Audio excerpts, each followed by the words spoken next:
Know thyself. Figuring out who you are. I would say, when I was coming up, I had a background that was based in spirituality, but also in the streets, understanding executive suites.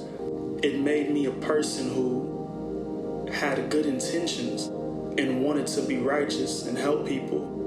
But then it also made me a person who didn't care or was willing to do what was unacceptable to the other half of me, because that half understood that life wasn't fair, and sometimes life will push you to a place where you may or may not have a choice. And this reality sat with me. So as intelligent as I was also just as careless. The very most, I feared God or disappointing my family, but I didn't fear it more than breaking my ego or than letting someone else get over on me. And so I get this dilemma where on one hand, I am righteous and I mean well, but then on the other hand, from what I see in reality, it turns me into what someone would consider unacceptable. And that was my dilemma. And it goes so much further into the small details of life.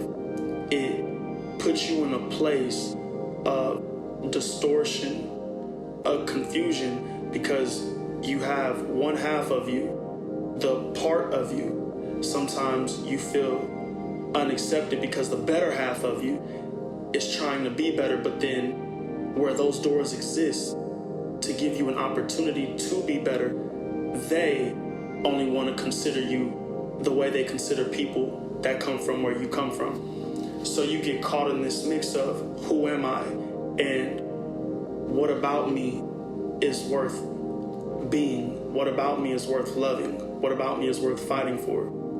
And that is where trying to know thyself is complicated when you can't understand yourself.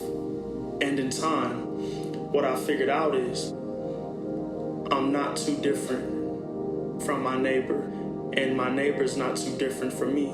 And regardless where I come from, we are all human and we all make mistakes. And one thing that I can't do is not know thyself, but I shouldn't deny thyself. And that's when you'll understand who you are.